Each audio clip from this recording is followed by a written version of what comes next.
हरे हरे। आज बुधवार 19 मई, सबका स्वागत और धन्यवाद। जो लोग दुनिया में कहीं भी भक्ति करने का, इस भक्ति पथ पर अग्रसर होने का प्रयास कर रहे हैं, उन सब का धन्यवाद। क्योंकि जीवन का उद्देश्य भक्ति ही करना है, बाकी सब समय का नाश है।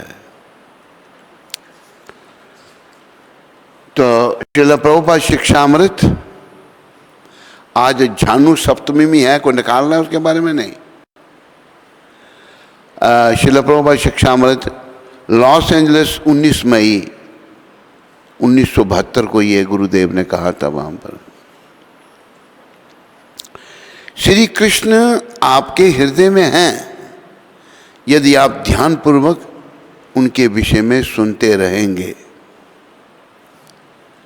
तो ये बात सारे याद रखो, सारे बच्चे, सारे बड़े, सारे बूढ़े, सारी माताएं, सब लोग इन बातों को इस बात को याद रखो कि कृष्ण भगवान हमारे हृदय में हैं।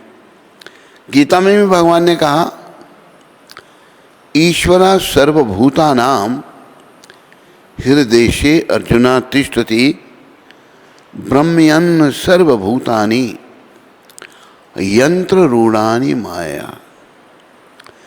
परमात्मा सबके हृदय में विराजमान है और ये शरीर की तुलना के यंत्र से की है, मशीन। हे अर्जुन,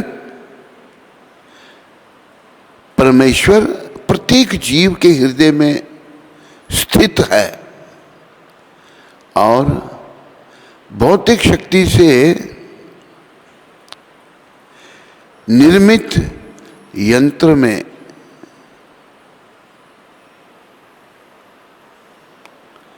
सवार होकर, याद रखो, ये जो शरीर जिसका हम बड़ा ध्यान करते हैं, श्री कृष्ण क्या कह रहे हैं कि भौतिक शक्ति से निर्मित यंत्र, ये शरीर मशीन है, में सवार की भांति बैठे। सवार जब बैठता है मतलब गाड़ी पर, समस्त जीवों को अपनी माया से घुमा भरमा रहे हैं। भगवान कहते हैं कि सबके हृदय में, मैं प्रत्येक जीव के हृदय में स्थित हूँ। स्थित मैंने विराजमान हूँ और भौतिक शक्ति से निर्मित यंत्र, ये शरीर यंत्र है। इस यंत्र से, इस मशीन से ज़्यादा प्रेम मत करो, प्रेम कृष्ण से करो, इस यंत्र के माध्यम से। और इस यंत्र में, इस शरीर रूपी मशीन में भगवान भी विराजमान हैं।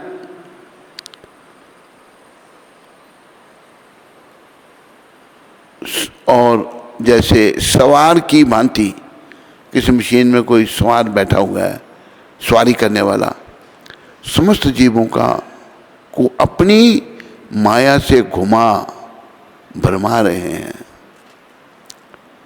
अर्जुन परम ज्ञाता न था और लड़ने या न लड़ने का उसका निर्णय उसके क्षुद्र विवेक तक सीमित था। क्षुद्र मतलब छोटा। भगवान श्री कृष्ण ने उपदेश दिया कि जीवात्मा व्यक्ति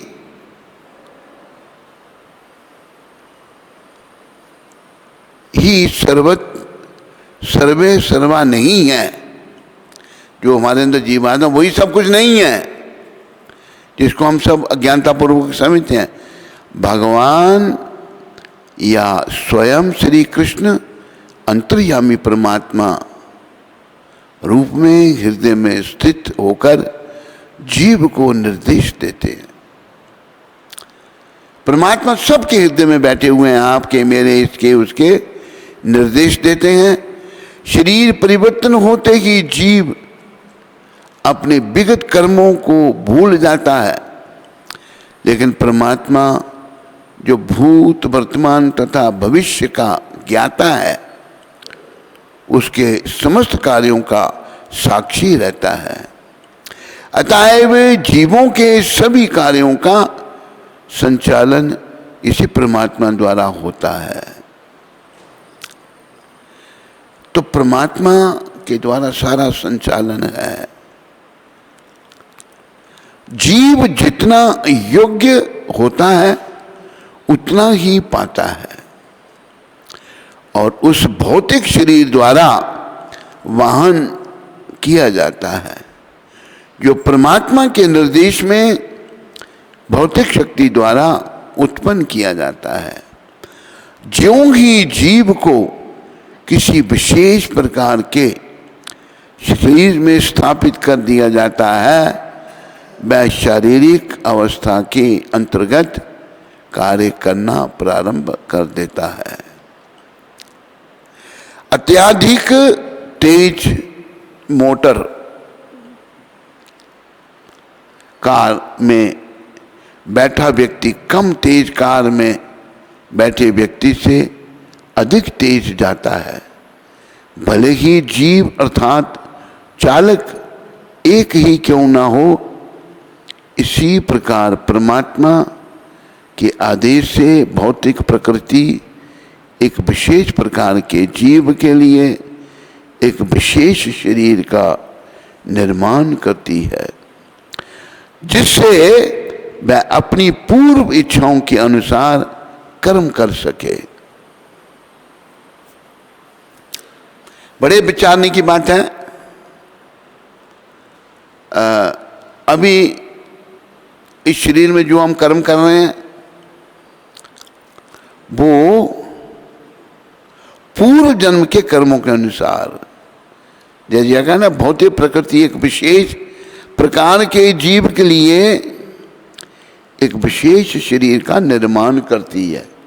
देखो इतने शरीर सबका अलग अलग है, किसी में कुछ गुण, किसी में कुछ दोष, किसी में कुछ गुण, किसी में कर्मों के अनुसार जो पूर्व जन्म में हमने कर्म किए उसके द्वारा ये शरीर निर्माण हुआ। अभी अगले जीवन का जो चित्र है वो अभी के कर्म से हम उसका निर्माण कर रहे हैं। We are the architect of our future. हम अपना जो फ्यूचर का जो शरीर है उसके निर्माता हैं। तो हमें क्या करना है?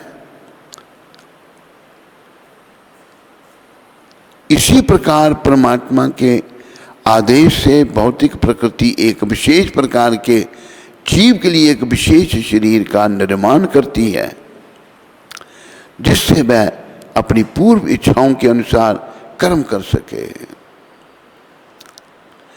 जीव स्वतंत्र नहीं होता। हमें स्वतंत्र रहने की बड़ी बीमारी है। प्रभुपाद कहते हैं हम स्वतंत्र नहीं हैं। मनुष्य को यह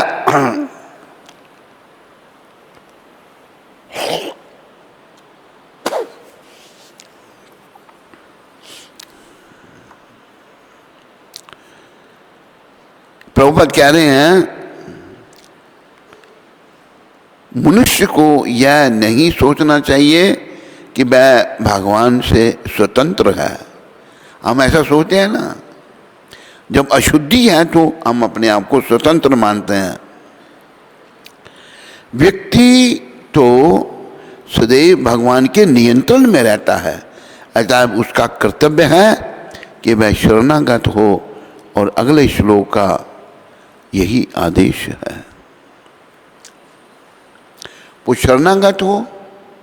और अगले श्लोक में यही भगवान कहते हैं, ये अध्याय 18 का श्लोक है।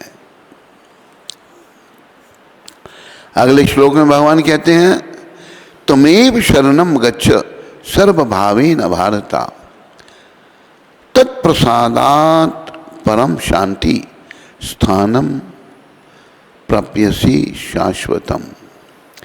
हे भारत यानी कि अर्जुन, सब प्रकार से उसी की शरण में जाओ, उसकी कृपा से तुम परम शांति को तथा परम नित्य धाम को प्राप्त करोगे, यानी कि कृष्ण की शरण में जाओ। और हमें कृष्ण की शरण में जाने से पहले प्रभुपाद समझाते हैं, कृष्ण का जो प्रतिनिधि है उसकी शरण में जाना है। अगर प्रतिनिधि के प्रति हम समर्पित नहीं हो सके तो भगवान तो बहुत बड़े हैं, कितने बड़े हैं हम अनुमान नहीं लगा सकते, उनकी शरण में कैसे होंगे। इसलिए परमपिता ने ये प्रबंध किया है कि उनकी शरण में आने से पहले गुरु की शरण में जाओ। चौथे अध्याय के 34वें श्लोक में भगवान कहते हैं कि तद्विधि प्रणिपातेन परिप्रश्नेन सेवया उपदक्षन्ति ते ज्ञानम ज्ञानी नस्तत्लक्षण। कि गुरु के पास जाओ, उनकी सेवा करो और उनको प्रसन्न करो। पहले गुरु के प्रति समर्पण करना है। अगर गुरु के प्रति समर्पण नहीं हुआ तो भगवान के प्रति समर्पण का प्रश्न ही नहीं है। और जब भगवान के प्रति समर्पण का प्रश्न नहीं है तो समर्पण तो होगा भाई, वो फिर यमदूतों के प्रति होगा। यम दूत यम पाश में बांध की आत्मा को शरीर से निकाल के ले जाएंगे और बहुत कष्ट भोगना पड़ेगा। इसका सदा सिमरन करो। जैसे भगवान ने कहा है कि जन्म मृत्यु जरा व्याधि दुख दोषानुदर्शनम, जन्म मृत्यु वृद्धावस्था दुख दोषों के दर्शन करो। बोलो मोर मुकुट बंशी वाले की जय। तो इस बात को पहले याद रखो कि भगवान हम सब के हृदय में बैठे हुए हैं। जैसे कई आत्माएं कहती हैं ना, समझाने का मुझे प्रयास करते हैं, मेरा भगवान में कोई भरोसा नहीं है। ये कोई हमारे कर्म है जो हमको भगवान से हटा रहे हैं। पूर्व जन्म को ऐसे कर्म हो गए, लेकिन जब फिर भी हम भगवान की शरण में आ गए, ये भी कोई अच्छे कर्म है जिससे अच्छे कर्मों को भगवान के पास लिया है। लेकिन बुरे कर्म भी बने हुए हैं, मैं भगवान को नहीं मानता। तो जब हम भगवान की शरण में आए तो प्रयास करना है। अगर हम भगवान को सीधे तरीके से नहीं मानते तो फिर क्या होता है, भगवान उनको फिर यमदूतों से मनाते हैं। भगवान कहते हैं मृत्यु सर्वस हरस्यहम, हम मृत्यु के रूप में आता हूं और सब कुछ हरण कर लेता हूं। हम सबको अच्छे तरीके से, स्त्री को भी, पुरुष को भी, बच्चों को भी, बुढ़ों को भी भगवान को मानना चाहिए, समर्पण कर देना चाहिए। अब मन की जो दास्यता है, मन के हम जो दास बने हैं, उससे बड़ा प्रयास करना चाहिए निकलने का और कृष्ण की शरण में आने का। इससे पहले कि भगवान मृत्यु रूप में हमको दिखें, हम उनको श्याम सुंदर रूप में देखें। यम श्याम सुंदर अचिंत गुणा स्वरूपम गोविंदम आदि पुरुषम तम हम भजामि। गोविंद के रूप में उनको देखें और जीवन को सफल करें। तो प्रभुपाद कह रहे हैं कृष्ण सबके हृदय में है। यदि आप ध्यानपूर्वक उनके विषय में सुनते रहेंगे, पहली बात सुनना, श्रवणम, जैसा कि आप कर ही रहे हो, भक्तों को कह रहे हैं भगवान, तो श्री कृष्ण अत्यंत प्रसन्न होंगे, कृष्ण प्रसन्न हो जाएंगे और ओहो यह व्यक्ति अब मुझ में रुचि ले रहा है, चूंकि लोग श्री कृष्ण में रुचि नहीं लेते, रुचि है उनकी मन में, जो मलिन मन कहेगा वो करेंगे, वो ठीक नहीं। रुचि नहीं लेते तो वे भी उनके प्रति मौन रहते हैं। जब हम भगवान के प्रति रुचि नहीं लेते तो भगवान भी चुप रहते हैं। तो प्रभुपाद जी जैसे महान भक्तों के माध्यम से हमने भगवान के चरणों में रुचि लेनी है। किंतु जैसे ही आप रुचि लेते हैं, ओहो, श्री कृष्ण तुरंत तैयार हो जाते हैं। अरे यह कुछ करने का प्रयास कर रहा है, मुझे सहायता करनी चाहिए। जो भक्त कुछ करने का प्रयास कर रहा है तो भगवान उसकी सहायता करते हैं। ये एक शुद्ध भक्त के शब्द हैं, इनको जीवन में धारण करो और जीवन को सफल करो। बोलो पतित पावन शिल प्रभुपाद की।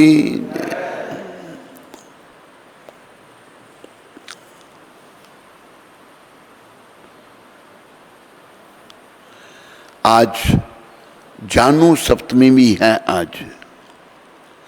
आज के दिन गंगा जी की पूजा की जाती है। बोलो गंगा मैया की। बोलो भगीरथी गंगा माता की। और उनमें स्नान किया जाता है आज के दिन।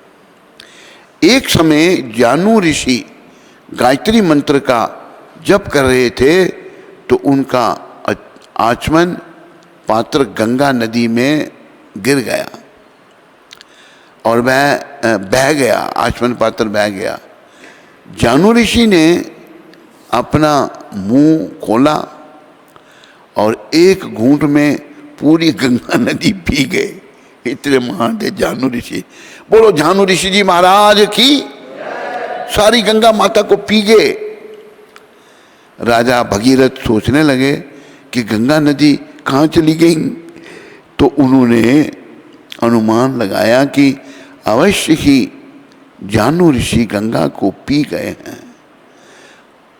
राजा बहुत चिंतित हुए और कई दिनों तक ऋषि की पूजा की। उसके बाद ऋषि प्रसन्न हुए और अपने शरीर से गंगा नदी को मुक्त किया। इस वजह से गंगा नदी को जानू ऋषि की पुत्री के रूप में जाह्नवी नाम से जाना जाता है। बोलो जाह्नवी माता की जय। बोलो जानू ऋषि जी महाराज की। ऐसा हमारा भारत, ऐसे से थे हमारे ऋषि मुनि। तो वो परंपरा कलयुग के प्रभाव से लुप्त हो रही है, लेकिन प्रभुपाद जी ने बड़ी कृपा करके पुनः उसको उजागर किया है। हम सबको प्रभुपाद जी का बड़ा अच्छा भक्त बनने का प्रयास करना चाहिए। आज जानू सप्तमी के विषय में थोड़ा आपको बता दिया। तो कहता है ही नहीं, इंटरनेट में ढूंढना करना।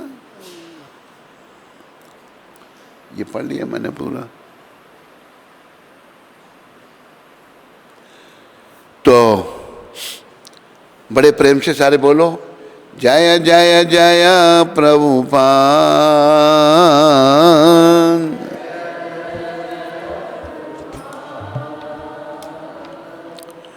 जय जय जय प्रभुपाद।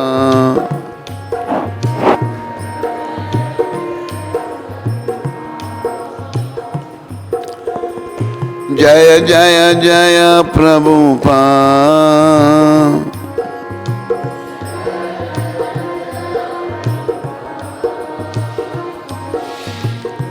जय जय जय प्रभुपाद।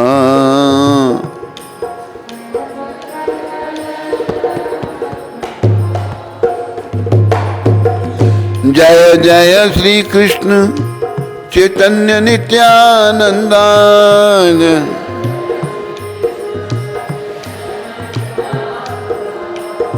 जय द्वैत चंद्र जय गौर भक्त वृंदा।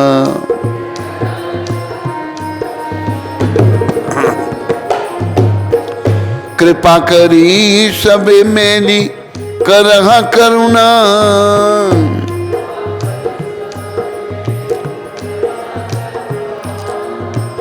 अधम पतिता जन न करिहा घृणा।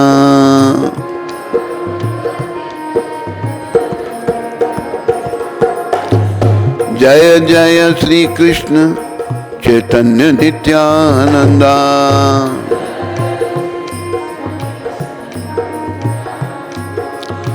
जय द्वैता चंद्र जय गौर भक्त वृंदा।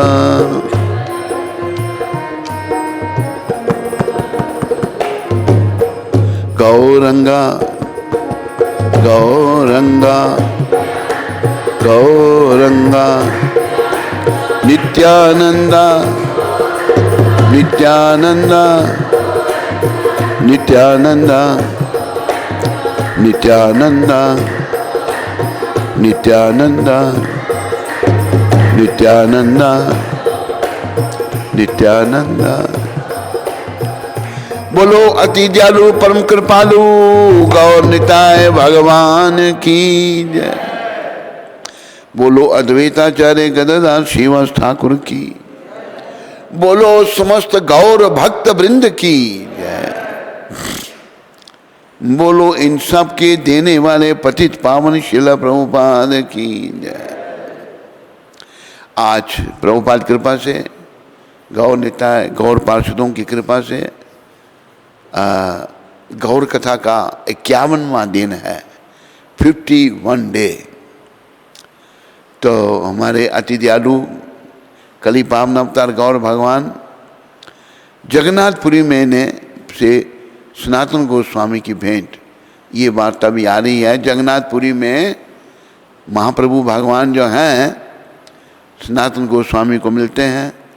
देखो कैसे भगवान मिलते हैं, कैसे उनके भक्त हैं।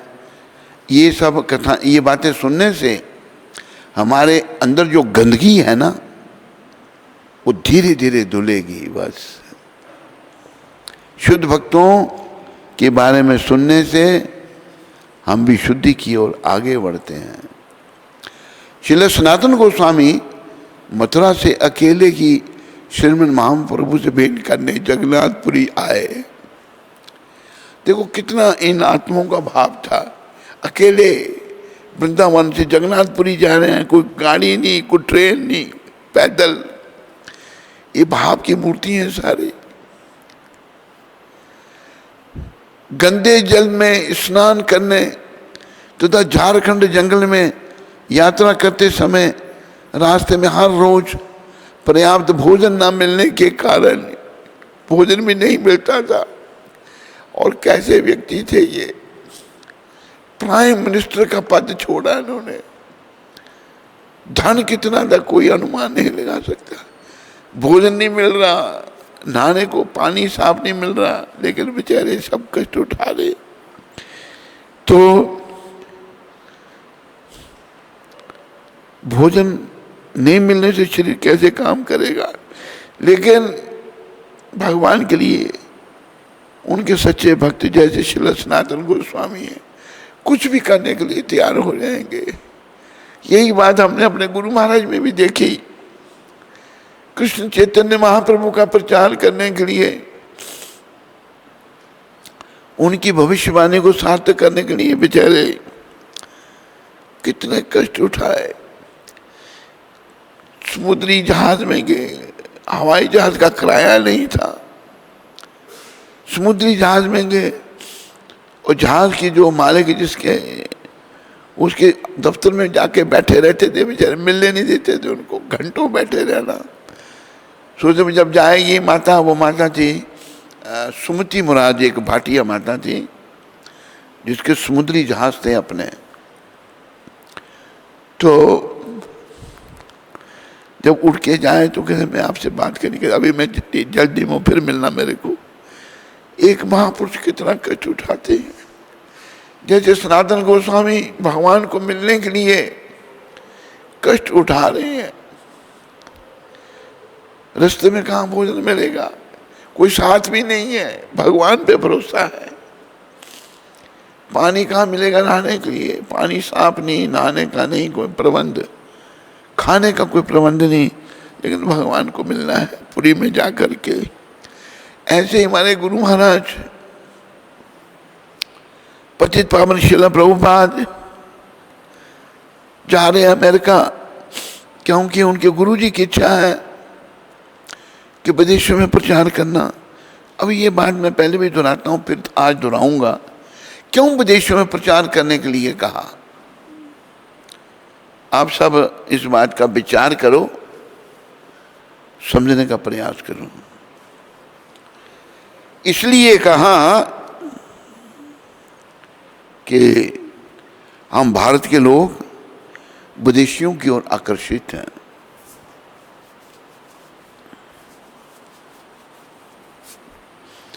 विदेशियों का कोई जीवन नहीं है, भौतिक सुख भोग के पीछे वो पड़े हुए हैं, लेकिन आध्यात्मिक दृष्टि से वो बिल्कुल जीरो हैं।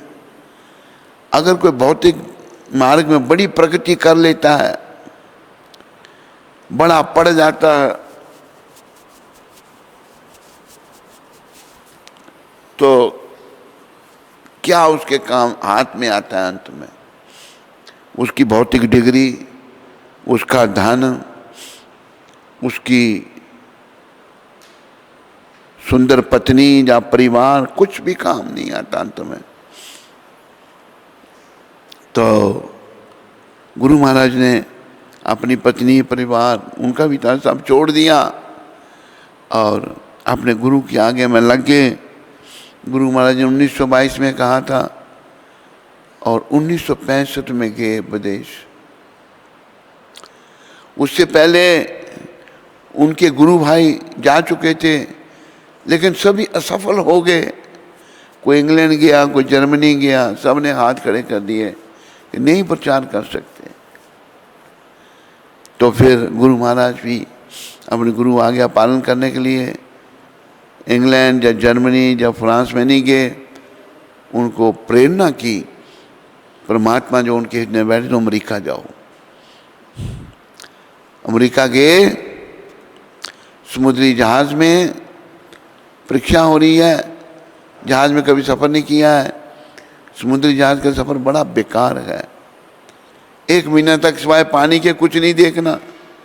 मैंने भी समुद्री जहाज का सफ़र किया है। एक बार इंग्लैंड से हम समुद्री जहाज में फ्रांस में या कहाँ पर आए थे, समुद्री जहाज में बैठे, पानी ही पानी और कुछ दिखाई नहीं देता। और आदमी जिसने समुद्री जहाज का सफ़र नहीं किया है, उसे सी सिकनेस, बीमार हो जाता। गुरु महाराज बीमार भी हो गए, लेकिन ये ढूंढनी छोड़ी, गुरु आज्ञा पालन करनी है। भगवान ये शिक्षा देते हैं हम मूर्खों को कि मेरा भक्त मेरे लिए कुछ भी करने के लिए तैयार हो जाता है। इसलिए भगवान भी अपने भक्त के लिए कुछ भी करने के लिए तैयार हो जाते हैं। समुद्र में 2 हार्ट अटैक हो गए, लेकिन फिर भी नहीं, सोचने लगे तीसरा हुआ तो नहीं बच पाऊंगा, लेकिन भगवान रक्षा करने वाले। पहुंचे वहां पर, कहाँ, ऐसा देश जहाँ कभी गए ही नहीं, समुद्री जहाज से उतरे, देख रहे हैं कहाँ जाना, क्या करना है। थोड़ी बहुत जान पहचान थी एक, वो भी लोग मांसाहारी थे, उनके घर में रहना पड़ा, खुद अपने कर कमरों से भोजन बना के खाना पड़ा। उसी फ्रिज में उन अपना सामान रखते थे, उसी में मांस भी रखा जाता था। पहले यहाँ भेंट हुई, हुई शैली एक अमेरिकन औरत थी, उसने एक अग्रवाल से शादी कर रखी थी, गोपाल अग्रवाल, गोपाल ही नाम था ना। तो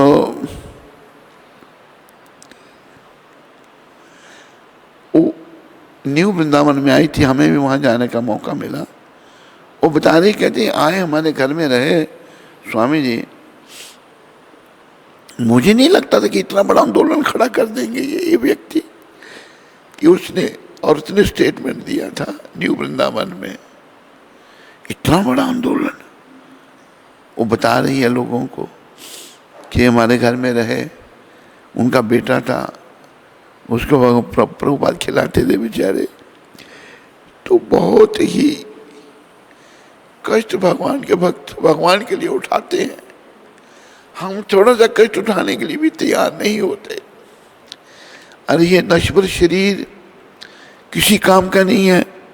अगर ये कृष्ण की सेवा में लग गया तो यही इसकी सफलता है। बाकी संत महात्मा समझाते हैं कि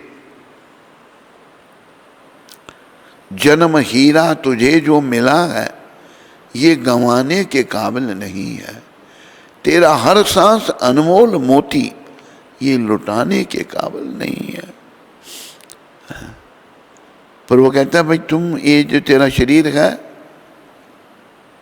पशु जीते जी सेवा कमाते मरने के बाद भी काम आते, तेरा यह जिस्म मरकर किसी के काम आने के काबिल नहीं है। पशु बेचारे जीते जी सेवा करते हैं, काम माता दूध देती है, बैल हल चलाता है खेत में, मर जाते हैं तो बेचारे की हड्डी चमड़ा काम आ जाता है। संत कहते हैं तेरा ये शरीर मरने के बाद किसी काम का नहीं है, इसलिए तू भजन कर भगवान का, कृष्ण की शरण में आ, कृष्ण को प्रसन्न कर। शिला सनातन गोस्वामी के जीवन की बहुत बड़ी शिक्षा है। इतना बड़ा पद छोड़कर कोई अहंकार उनमें नहीं, हम तो अहंकार से भरे पड़े हैं ना। इतना बड़ा पद छोड़कर इतनी विनम्रता भगवान से मिलने जा रहे हैं पुरी में। सुनो आगे बड़ा सुंदर मिलना है इनका भगवान से, और भगवान की भी कृपा देखो अपने सच्चे भक्तों पर कैसे परमपिता कृपा करते हैं। तो प्रभुपाद जी एक उदाहरण है सच्चे भक्त का। इनकी शब्दों में इतना भाव। लॉस एंजलिस में एक लेक्चर किया प्रभुपाद ने, और लेक्चर मैंने सुना। उसमें कहते हैं प्रभुपाद कि मेरा स्वास्थ्य भी ठीक नहीं है, मैं भारत में जा रहा हूँ इलाज करने, मैं हो सकता वापस नहीं आऊँ। आप लोगों को सब कुछ मैंने बता दिया है, आप उसका पालन करो, भक्ति करो, प्रचार करो। ऐसे हृदय स्पर्शी शब्द प्रभुपाद कह रहे हैं लॉस एंजलिस में। शुद्ध भक्त सदा भगवान के सिमरन में है। कोई जीवन का भरोसा थोड़ा है कब जीवन का अंत। केवल प्रभुपाद अपने लेक्चर में कहते थे मैं वृद्ध आदमी हूँ, कभी भी शरीर छूट सकता है, तुम लोग नौजवान हो, सब कृष्ण भावना को अंगीकार करो और इसका प्रचार प्रसार करो। तो श्रील सनातन गोस्वामी का जीवन बहुत ही दिव्य जीवन था। वो यहाँ वर्णन आ रहा है कि ना पर्याप्त भोजन मिलने के कारण उनके शरीर में खुजली हो गई, रोग हो गया। तो को परमपिता भी अपने भक्तों की कैसी परीक्षा लेते हैं, और भक्त कभी भी अपने भगवान को नहीं छोड़ते। हम थोड़े से कष्ट में भी भगवान को छोड़ देंगे। तो ये शिक्षा लेनी है श्रील सनातन गोस्वामी प्रभुपाद से। कारण उनके शरीर में खुजली हो गई। इस तरह वे खुजली के घावों से पीड़ित थे। खुजली से जख्म हो गए शरीर में, जिनसे तरल पदार्थ पाक निकलती थी शरीर से। कैसे भक्तों की परीक्षा प्रभु निकलता था। निराशा में सनातन गोस्वामी ने विचार किया मैं नीच जाति का हूं, जबकि वो नीच जाति के नहीं थे, पर यवनों का संग करके वो अपने आप को नीच समझते थे। वो ब्राह्मण थे, बड़े उच्च कोटि के ब्राह्मण। मैं नीच जाति का हूं और मेरा यह शरीर भक्ति में सेवा के लिए व्यर्थ है। ये शरीर मेरा व्यर्थ है क्योंकि मेरी जाति नीच है। देखो ये भी बड़ी शिक्षा है। इनकी जाति नीच नहीं थी और इनका कार्य भी नीच नहीं था। हमारी जाति नीच है, हमारा कार्य नीच है, पर इनका नहीं था। हम शिक्षा लें।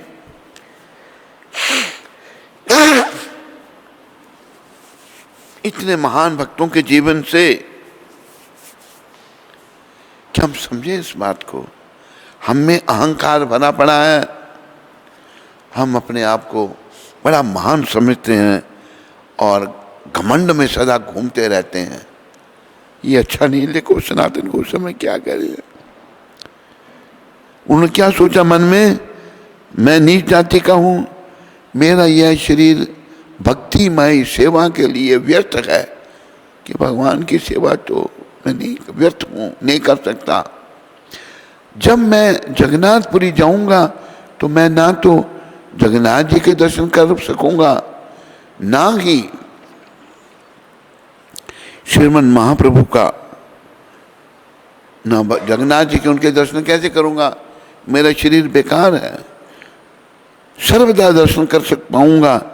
मैंने सुना है कि श्रीमन महाप्रभु का निवास स्थान जगन्नाथपुरी के जगन्नाथ जी के मंदिर के समीप है, किंतु मंदिर के समीप तक जाने की मुझ में शक्ति नहीं होगी।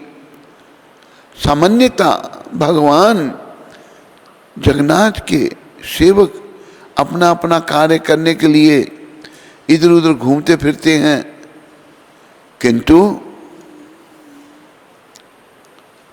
देखो कितना उच्च विचार है कि महान वैष्णव का। ये कथाएं सुनते हैं हम, इन बातों को जीवन में धारण करना है। इन वैष्णवों की कृपा से तभी हमारा जीवन सफल होगा। तो भगवान के भक्त घूमते फिरते हैं, किंतु यदि वे मुझे छू लेंगे तो मैं अपराधी बनूंगा। क्या भाव है, दिव्य भाव। इसलिए यदि मैं यह शरीर किसी अच्छे स्थान में उत्सर्ग कर दूं तो मेरा दुख दूर हो जाएगा और मुझे उच्च गति प्राप्त होगी। रथ यात्रा उत्सव के समय जब भगवान जगन्नाथ मंदिर से बाहर आते हैं तो मैं उनके रथ के पहिए के नीचे अपना शरीर छोड़ दूंगा। देखो ये श्रील सनातन गोस्वामी प्रभुपाद सोच रहे हैं, कितना दिव्य भाव। और फिर आगे सुनना इनका वृतांत, महाप्रभु क्या कह रहे हैं इनके बारे में। भगवान जगन्नाथ जी का दर्शन करने के बाद मैं श्रीमन महाप्रभु की उपस्थिति में रथ के पहिए के नीचे अपना शरीर त्याग कर दूंगा। यह मेरे जीवन का सर्वोच्च वर होगा। ये सोच रहे हैं। यह निश्चय कर कि श्रील सनातन गोस्वामी नीलाचल गए, जहाँ लोगों से दिशा पूछकर वे श्रील हरिदास ठाकुर के निवास स्थान जा पहुँचे। एक और महान वैष्णव श्रील हरिदास ठाकुर के स्थान पे पहुँचे। हरिदास जी भी विनम्रता की मूर्ति थे। वो तो मुस्लिम परिवार में प्रकट हुए थे, लेकिन क्या दिव्य जीवन था उनका। हरिदास जी का भी वर्णन बड़ा दिव्य है। इन दोनों महान भावों से हमने सीखना है।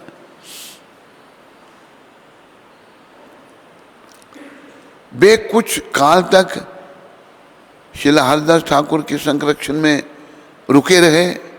श्रीमन महाप्रभु उन्हें देखकर अत्यंत प्रसन्न थे। श्रीमन महाप्रभु ने उनसे उनके छोटे भाई अनुपम की मृत्यु के विषय में बतलाया। भगवान रामचंद्र के चरण कमलों में जिनकी बड़ी श्रद्धा थी। अनुपम छोटे भाई थे श्रील सनातन के और राम जी के भक्त थे। एक दिन अंतर्यामी श्री गौर भगवान श्रील सनातन से बोले, देखना देह त्याग से श्री कृष्ण नहीं मिलते। उन्होंने ऐसा मन में सोच लिया था, भगवान तो सबके हृदय की जानते हैं। देह त्याग से श्री कृष्ण नहीं मिलते। ऐसे एक आत्मा हमारे पास थी, वो भी देह त्याग का सोचती थी, कहती थी मैं जाऊंगी देह त्याग कर दूंगी। तो भगवान कहते हैं कि देह त्याग करने से भगवान नहीं मिलते, श्री कृष्ण नहीं मिलते। जो देह त्याग से श्री कृष्ण मिलते हों तो रसिक लोग क्षण भर में कोटि देहों का त्याग कर दें। जो भक्त हैं तो एक मिनट में देह को छोड़ देंगे। श्री कृष्ण तो भजन करने से मिलते हैं। भक्ति बिना श्री कृष्ण प्राप्ति का अन्य उपाय नहीं है, ये भगवान कह रहे हैं। बिना भक्ति के कृष्ण प्राप्ति का अन्य उपाय नहीं है, ये याद रखो। भक्ति करता है सेवा, सेवा करता है भक्ति श्री कृष्ण की। ये त्रिलोकीनाथ भगवान जो स्वयं भक्त के रूप में प्रकट हुए हैं भक्ति सिखाने के लिए, वो ये कह रहे हैं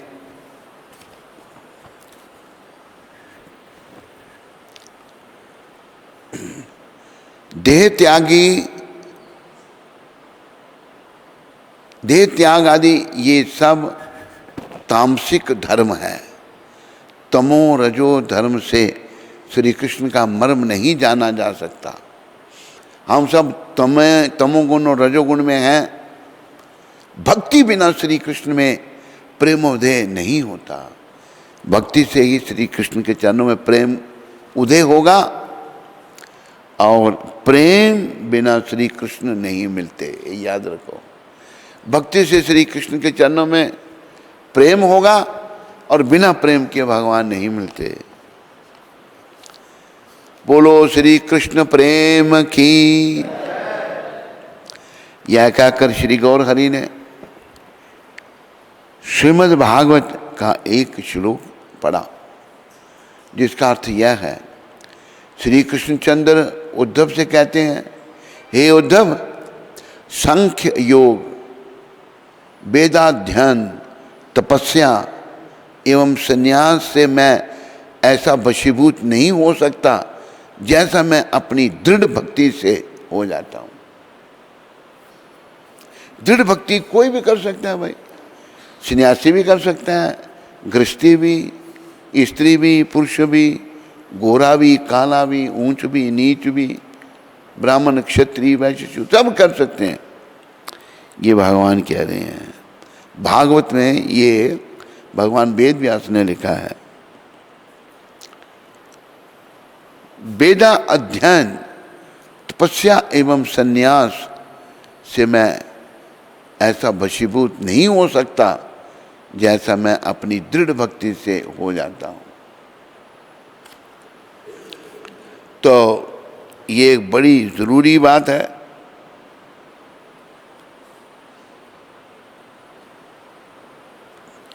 हम सबको भक्ति में लग जाना चाहिए, जो भी थोड़ा बहुत हमारा जीवन है, ताकि हमें भगवत प्राप्ति से जन्म में हो जाए। भक्तों के भगवान श्री गौर सुंदर इतना कहकर ही चुप नहीं हुए। आपने फिर कहा, सनातन, देह त्याग महापाप है। ऐसा करने से श्री कृष्ण चरणारविंद की प्राप्ति नहीं होगी। प्रेमी भक्त श्री कृष्ण के वियोग में अपने प्राण त्यागना चाहता है, पर श्री कृष्ण तो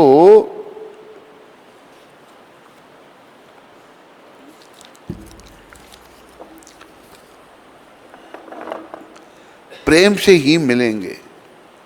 भक्त तो प्राण त्यागना चाहता है, लेकिन भगवान तो श्री कृष्ण से ही, प्रेम से ही मिलेंगे, कोई मरने से नहीं। किंतु अत्यंत अनुरागी भक्त से श्री कृष्ण वियोग सहन नहीं होता। जो बहुत ही अत्यंत अनुरागी भक्त से श्री कृष्ण का वियोग सहन नहीं होता। वो कृष्ण के वियोग में बड़े दुखी होते हैं। अतएव वह अपना मरण ही मांगता है। श्री रुक्मिणी जी ने भी श्री कृष्णचंद्र को प्रेषित अपनी पत्रिका में ऐसा ही भाव प्रकट किया है, परंतु यह अनुरागी भक्तों का बिरहोच्छुवास मात्र है। यह कहकर श्री गौर सुंदर ने फिर कहा, सनातन, तुम इस कुबुद्धि को छोड़कर श्री कृष्ण की गुणावाली का श्रवण कीर्तन करो, इससे तुम्हें बहुत शीघ्र श्री कृष्ण प्रेम धन लाभ होगा।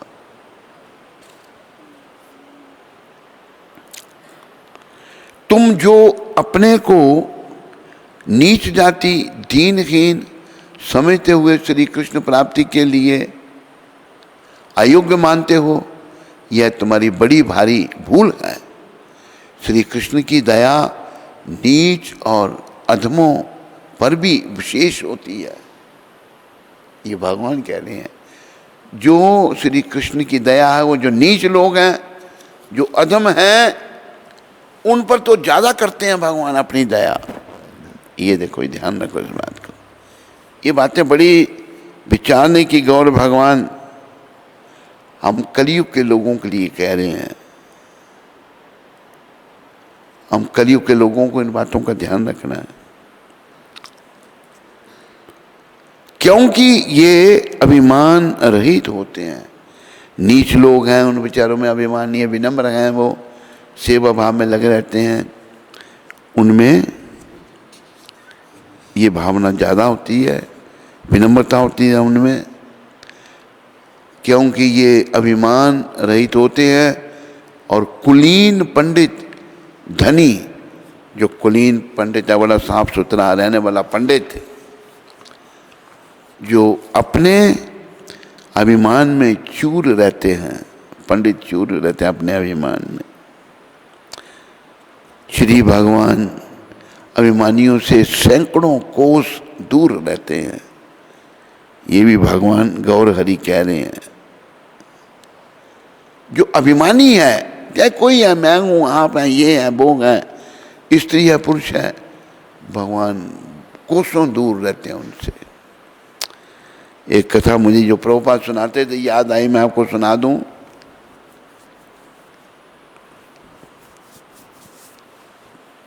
एक बार नारद जी महाराज, नारद ऋषि जो हैं वो भ्रमण करते हैं, सब जगह जाते हैं। बोलो देव ऋषि नारद जी महाराज की। नारद महाराज जा रहे थे तो एक ब्राह्मण जो बड़ा विद्वान था, नारद जी को देखकर प्रणाम किया। उसने कहा, महाराज आप धन्य हैं, सब जगह भ्रमण करते हैं, आप वैकुंठ भी जाते हैं, भगवान से भी मिलते हैं। इस वजह आप वैकुंठ जाओ, भगवान जी मेरा प्रश्न पूछना कि मेरा उद्धार कब होगा। नारद जी कहते हैं, पूछूंगा। नारद जी आगे बढ़े तो एक चमार, बट वृक्ष है बहुत बड़ा, उसके नीचे बैठ के जूते सीने का काम करता था। चमार ने जब नारद जी को देखा, उठा और प्रणाम किया नारद जी को, और कुशल क्षेम पूछी। कहा, महाराज आप जब धाम में जाओ, भगवान को पूछना मेरा उद्धार कब होगा। नारद जी बड़े भक्त वत्सल हैं, कहते आप पूछूंगा। नारद जी आगे वैकुंठ में भगवान नारायण से पूछा कि भगवान, दो व्यक्तियों ने एक जैसा प्रश्न किया है, एक ब्राह्मण जो बड़ा विद्वान है, भगवान तो सब जानते हैं, सबके हृदय की गति जानते हैं, और एक चमार ने। भगवान कहते हैं, नारद वो जो ब्राह्मण है उसका भी मेरे पास आने में 7 जन्म लगेंगे, और चमार इसी जन्म में मेरे धाम में आ जाएगा। नारद जी को थोड़ी सी शंका हुई कि ये भगवान क्या कह रहे हैं। एक चमार जूते सीने का काम करता है, चमड़े का काम करता है, वो इसी जन्म में चला जाएगा धाम में।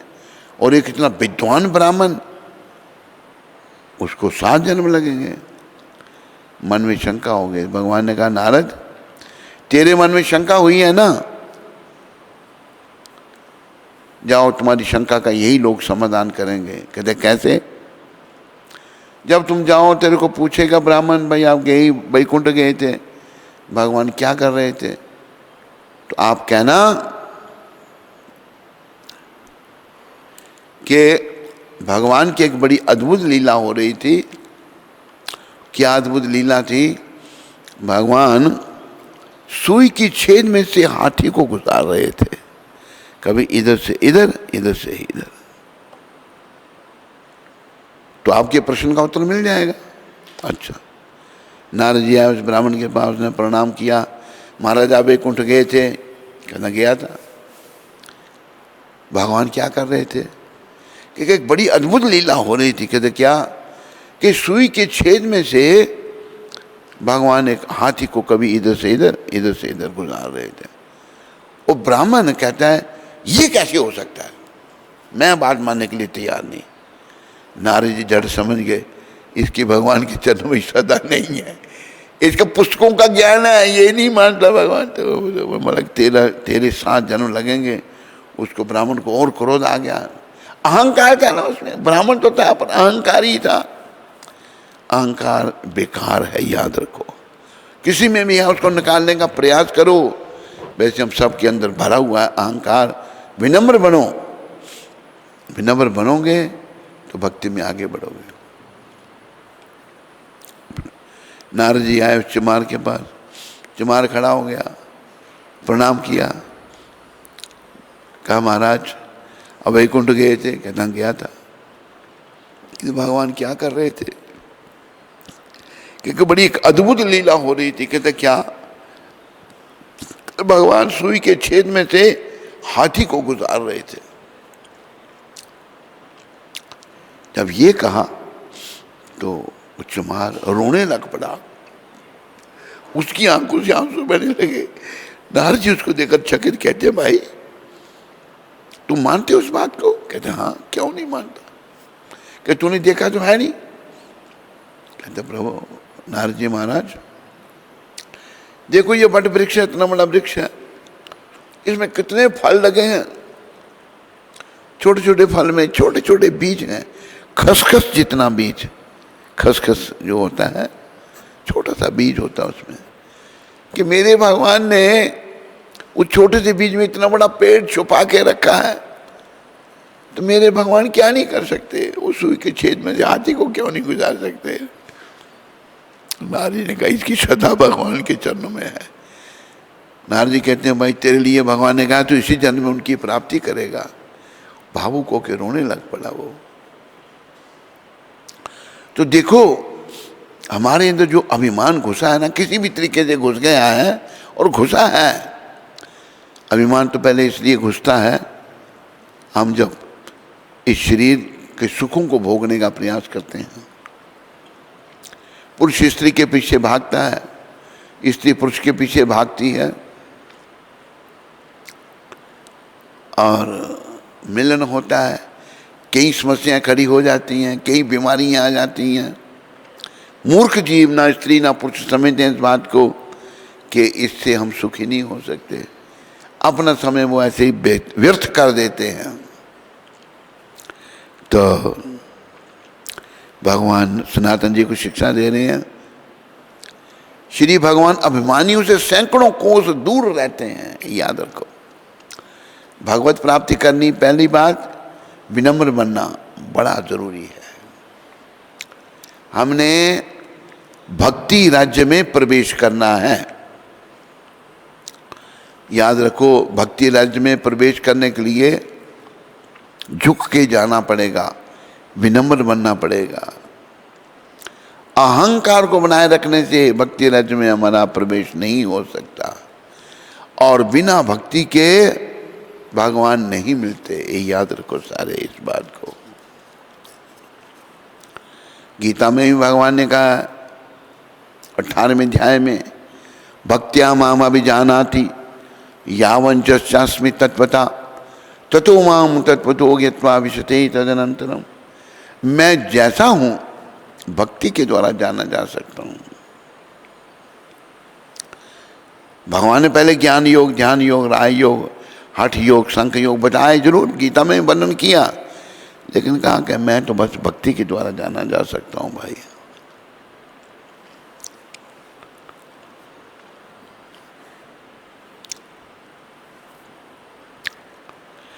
केवल भक्ति से मुझ भगवान को यथा रूप में जाना जा सकता है। यथा जैसे भगवान है। कई लोग तो कहते हैं भगवान का शरीर ही नहीं है, वो खाली लाइट है। अरे मूर्खो, तेरे कहने पे भगवान बनेंगे? तुम कौन है? तेरी वैल्यू क्या है मूर्ख? जैसे एक स्त्री बड़ी प्रवक्ता बनी हुई है, वो कहती है भगवान जो कभी जन्म नहीं लेते। अरे तू कौन है? तेरी क्या औकात है? बड़ी प्रवक्ता बनी हुई है। अरे बड़े मूर्ख घूम रहे हैं, लेकिन भगवान बड़ी कृपा करके ऐसे भक्तों को भेज देते हैं जो सारे मूर्खों के मुंह बंद करा देते हैं। फिर भी मूर्ख अपनी हरकतों से बाज नहीं आते। केवल भक्ति से ही मुझ भगवान को यथा रूप में जाना जा सकता है। जब मनुष्य ऐसे भक्ति से मेरे पूर्ण भावनामृत होता है। भक्ति से हमने कृष्ण भावना से भावित होना है।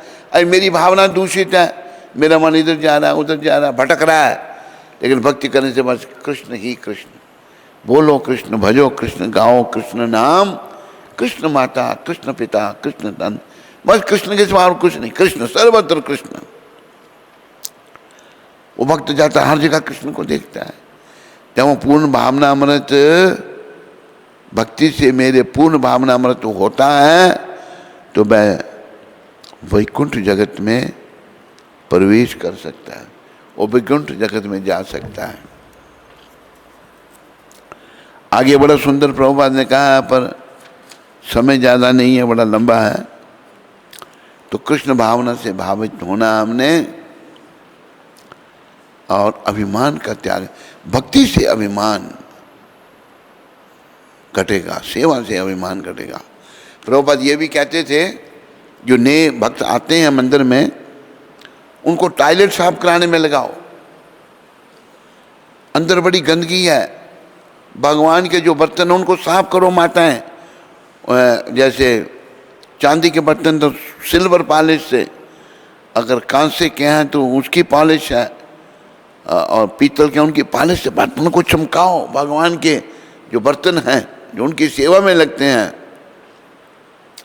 अरे वैसे ये लोहे के बर्तन आ गए, ये तो शुद्ध नहीं होते इतने, लेकिन बाकी बर्तनों को प्रभुपाद कहते हैं उनको चमकाओ तो मन की मलिनता जाएगी। मन की मलिनता बड़ी कूट कूट कर भरी पड़ी है। टॉयलेटों को साफ करोगे, झाड़ू लगाओगे तो मन की सफाई होगी। लेकिन नहीं, अभी एक भक्त इंग्लैंड से नहीं, इधर से सिंगापुर से आया,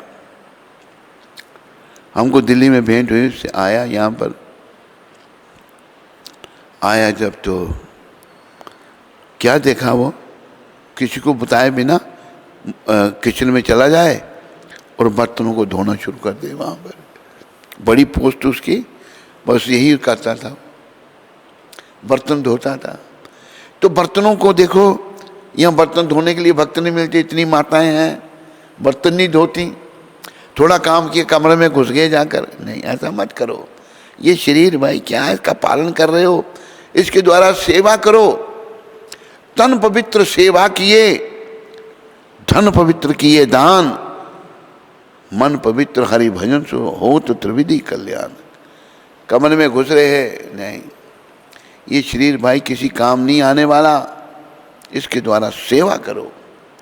बर्तन साफ करो, किचन साफ करो, टॉयलेट साफ करो, कमरे साफ करो, बाहर की सफाई रखो तो मन की सफाई होगी। ऐसी प्रभुपाद की शिक्षा है। करुणा सागर श्रीमान महाप्रभु भक्त सनातन को मीठी मीठी थपकियां देकर समझा रहे थे और वे अपने प्राणनाथ के वचनामृत का पान कर रहे थे। श्री सनातन बड़े प्रेम से सुन रहे हैं। श्री गौर हरि ने फिर कहा, सनातन, श्री कृष्णचंद्र के मिलने के अनेक साधन हैं, किंतु सब साधनों में श्री कृष्ण को भक्ति अत्यंत प्यारी है। भगवान ही कह रहे हैं अपने भक्त के रूप में, भक्ति भगवान को बहुत प्रिय है। भक्ति के भेदों में भी नाम संकीर्तन सबसे श्रेष्ठ है। नाम संकीर्तन करो, बस नाम जपो। अपराधों को छोड़कर जो यदि नाम संकीर्तन किया जाए तो निश्चित श्री कृष्ण प्रेम धन लाभ होता है। अपराध नहीं हमारे खत्म होते, अपराध करते रहते हैं। ये गौर भगवान बता रहे हैं कि अपराधों से हमने बचना है। जब गुरु के प्रति अपराध किया, किसी दूसरे भक्त के प्रति अपराध किया, तो अपराधों से बस अहंकार बना रहेगा। गौर भगवान की शिक्षा यहाँ ये है, नाम संकीर्तन सबसे श्रेष्ठ है। अपराधों को छोड़कर जो यदि नाम संकीर्तन किया जाए तो निश्चित श्री कृष्ण प्रेम धन लाभ होता है। श्री गौर भगवान के उक्त उपदेश से श्री सनातन ने निश्चय कर लिया, सर्वज्ञ श्री भगवान उनके मन के भाव को जान के, भगवान तो सब जानते हैं, वे अति लज्जित होकर श्रीमन महाप्रभु के श्री चरण कमल पकड़कर रोते रोते कहने लगे, हे कृपालो, आप सर्वज्ञ हैं, स्वतंत्र ईश्वर हैं, कठपुतली की तरह जैसे नचाएंगे वैसे नाचना पड़ेगा, परंतु मुझ नीच अदम दुर्गनी को जीवित रखने से आपको क्या लाभ होगा। कितने विनम्र हैं श्री सनातन गोस्वामी। श्री सनातन की अंतिम बात श्री गौर सुंदर को बाण के समान लगी, अच्छी नहीं लगी भगवान को। आप गंभीर भाव धारण करके बोले, सनातन, तुम्हारा शरीर अब मेरा धन है। क्योंकि उन्होंने भगवान के चरणों में समर्पण किया, नौकरी छोड़ी, सब कुछ छोड़ा, धन संपत्ति परिवार सब छोड़ा। भगवान कहते तेरा शरीर मेरा धन है, क्योंकि तुमने मेरे को आत्मसमर्पण कर दिया है। धर्म का विचार छोड़कर दूसरे के द्रव्य को तुम नाश करना चाहते हो। तुम्हारे शरीर से मेरे बहुत से काम होने हैं। भक्त भक्ति, कृष्ण प्रेम, तत्व निर्णय, वैष्णव कृत्य, वैष्णवाचार, श्री कृष्ण सेवा, लुप्त तीर्थ उद्धार एवं वैराग्य शिक्षा आदि सब धर्मों का प्रचार मैंने अपने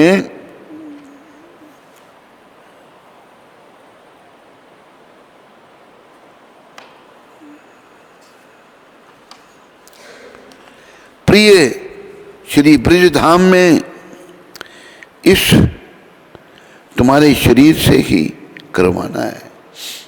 भगवान अपने भक्तों से कार्य करवाते हैं। तुम्हारे शरीर से करवाऊंगा। मैं माता की आज्ञा से नीलाचल में रहता हूँ। यहाँ रहकर वहाँ धर्म का प्रचार हो नहीं सकता। सो सब कार्य मैंने जिस शरीर से करवाने हैं उसे ही तुम छोड़ना चाहते हो, सो मैं क्यों कर देख सकता हूँ। श्री सनातन गोस्वामी श्री गौर भगवान के चरण पकड़कर रोते रोते कहने लगे, हे प्रभु, हे दयानिधे, आपके चरण कमल, आपके चरणार बिंद में कोटानु कोटि प्रणाम है। आपके मन के निगूढ़ रहस्य को भला कौन जान सकता है। यह जीव कठपुतली है, आप जैसे इसे नचाना चाहो यह वैसे ही नाचता है, परंतु स्वयं इसे यह बोध नहीं कि यह क्या नाचता है और क्या गाता है। हे नाथ, मेरी गतिविधि सब आपके ही हाथ में है। मेरी क्या सामर्थ्य है जो मैं आपकी इच्छा के बिना कुछ भी कर सकूं। यह सुनकर श्रीमन महाप्रभु मुस्कुरा दिए और श्रील हरिदास से बोले, देखना तुम्हारे होते हुए यह दूसरे के धन का दुरुपयोग न कर बैठे। भगवान भक्तों के शरीर को अपना धन समझते, ये उनकी बड़ी कृपा है। श्रील हरिदास ठाकुर ने हाथ जोड़कर सविनय निवेदन किया, हे महाप्रभु, हे पतित पावन, हे दयानिधे, आप इच्छा में स्वतंत्र ईश्वर हैं। हम तुच्छ जीव आपके हृदय को क्या जान सकते हैं। आज सनातन के समान कोई बड़भागी नहीं जिनके शरीर को आप अपना बता रहे हैं। ये भी बड़ी सीखने की बात है। क्या भगवान या भगवान के भक्त, प्रभुपाद जी जैसे भक्त दूसरे के शरीर को अपना बताते हैं, तुम मेरे हो, तो वो बड़े सौभाग्य की बात है। श्रील हरदास जी महाराज कह रहे हैं एक भजन में कि ऐ बार करुणा करो वैष्णव गोसाई, पतित पावन तुम्हा बिना कहो नाही। गंगारा परश होइले पश्चाते पावन, दर्शने पवित्र करो यही तुम्हारा गुण। हरि स्थाने अपराधे तारे हरि नाम, तुम स्थाने अपराधे नहीं परित्राण। तुम्हारा हृदय गोविंद विश्राम, गोविंद कहे ने मोरा वैष्णव प्राण।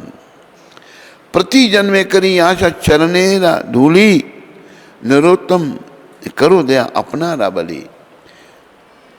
नरोत्तम ठाकुर कहते हैं, प्रति जन्म गुरुदेव मुझे आपकी कृपा मिले और मैं आपसे ये प्रार्थना करता हूँ मुझे आप अपना लो। नरोत्तम ठाकुर श्री लोकनाथ गोस्वामी को कह रहे हैं। तो भगवान जिसको अपना बना लेते हैं वो बड़ा भाग्यशाली है। आप बता रहे हैं जिसके द्वारा आपने बड़े बड़े कार्य कराने हैं। भगवान या भगवान के भक्त किसी को अपना लेते हैं, ये उनका बड़ा सौभाग्य है। वही श्री हरिदास ठाकुर व्यक्त कर रहे हैं। तदंतर श्री गौर सुंदर दोनों भक्तों को प्रेमालिंगन दान कर अपनी कुटी पर पधारे।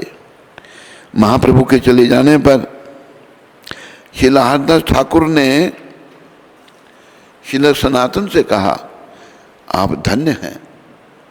जो कार्य श्रीमन महाप्रभु अपने शरीर से नहीं कर सकते, वह सब धर्म प्रचार का कार्य इसलिए वृंदावन धाम में उन्होंने आपके द्वारा संपादन कराना है। हाय, मैंने तो इस भारत भूमि में वृथा ही जन्म लिया। हरिदास बेचारे अपने बारे में सोच रहे हैं, वृथा ही जन्म लिया जो यह श्री महाप्रभु के किसी काम ना आया, किसी काम ना आया। हरिदास जी का दिव्य भाव देखो, मैंने भारत में व्यर्थ जन्म लिया, मेरा शरीर भगवान के काम नहीं आया। आत्म स्तुति से लज्जित होकर श्रील सनातन कहने लगी, श्रील हरिदास आपके समान और कौन हो सकता है। श्रीमन महाप्रभु के पार्षदों में तो आप ही बड़भागी हैं, क्योंकि श्री हरि के इस अवतार का मुख्य उद्देश्य जो नाम प्रचार है वह आपके द्वारा ठीक ठीक हो रहा है। आप 3 लाख नाम 3 लाख नाम नित्य करते हो, लेते हैं, और सबके सन्मुख नाम महिमा का गान भी करते हैं। सो ये दोनों कार्य आपके द्वारा भली भांति संपादन हो रहे हैं।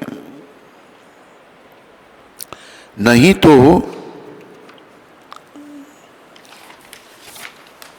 बहुत से लोग जो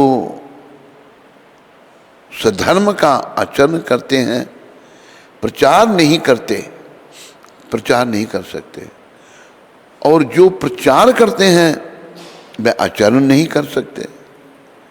अतएव आप ही सबसे श्रेष्ठ एवं सबके गुरु हैं। सनातन गोस्वामी हरिदास जी को कह रहे हैं, कुछ लोग प्रचार करते हैं पर आचरण नहीं करते, कुछ आचरण करते हैं वो प्रचार नहीं कर सकते। पर हरिदास जी को सनातन गोस्वामी कह रहे हैं कि आप दोनों करते हैं, आप प्रचार भी करते हैं और आचरण भी कर रहे हैं। श्रील हरिदास ठाकुर आत्म प्रशंसा सुनकर कानों में उंगली देकर बोले, श्रील सनातन चुप करो, ऐसी बात मुख पर ना लाओ। मुझ तुच्छ पापी की बड़ाई से क्या लाभ। सर्वगुण निधि परम दयाल श्री गौर सुंदर के गुण गाओ। आओ हम दोनों मिलकर श्री गौर कीर्तन करें। यह कहकर दोनों भक्त संकीर्तन करते हुए प्रेमानंद में निमग्न हो गए। देखो, जो शुद्ध भक्त हैं वो अपनी स्तुति नहीं सुनना चाहते, अपनी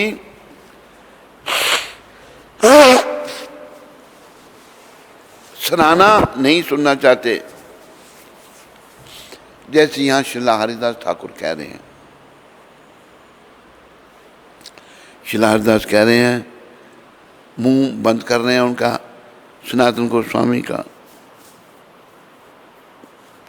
कहते ऐसा मत कहो, आओ हम गौर कीर्तन करें।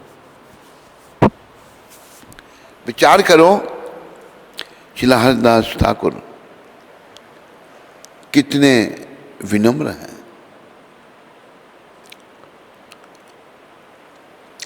श्रीला हरिदास ठाकुर आत्म प्रशंसा सुनकर कानों में उंगली देकर बोले, सनातन चुप करो, ऐसी बात मुख पर ना लाओ।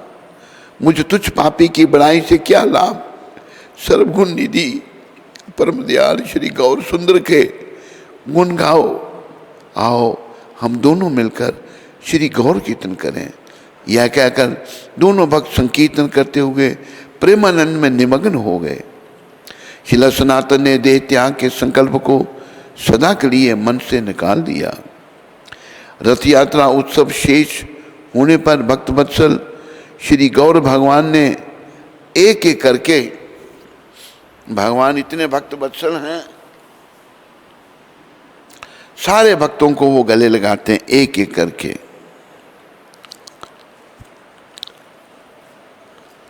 श्री नित्यानंद प्रभु, श्री अद्वैत प्रभु, श्री वास पंडित, बकरेश्वर पंडित, वासुदेव घोष, मुरारी गुप्त, राघव पंडित एवं दामोदर पंडित आदि सब भक्तों का श्रील सनातन से परिचय कराया।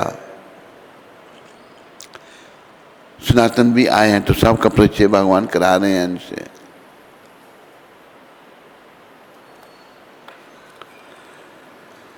राय रामानंद, सार्वभौम भट्टाचार्य, परमानंदपुरी तथा भारती गोस्वामी, प्रवृत्ति नीलाचल वासी भक्तों से तो विशेष मिलन कराया। सभी ने इन पर कृपा की। फिर भक्तों के भगवान श्री गौर सुंदर ने जी खोलकर श्री सनातन का गुणगान किया। भगवान अपने भक्तों का गुणगान करते हैं। ज्येष्ठ मास में एक दिन श्री गौर सुंदर यमेश्वर टोटा पधारे। भक्तों के अनुरोध से उस दिन वहीं भिक्षा करना आपने स्वीकार किया, तभी आपके मन में अपने प्यारे भक्त श्रील सनातन की एक बार फिर परीक्षा लेने का विचार उदय हुआ। इसके लिए श्री गौर हरि ने श्रील सनातन को मध्याह्न भिक्षा के लिए वहीं पर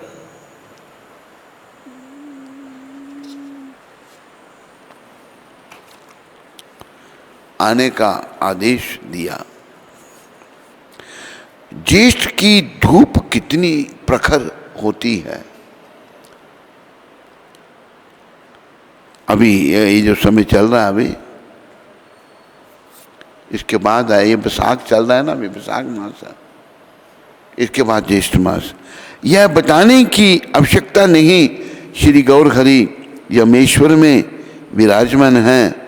वहाँ पहुँचने के दो ही मार्ग हैं, एक तो समुद्र तट के साथ साथ है जहाँ का भालू भाड़ के भालू के समान, और दूसरा मार्ग श्री जगन्नाथ देव के मंदिर के पास होकर है, जहाँ से जाने का यह अपना अधिकार ही नहीं समझते।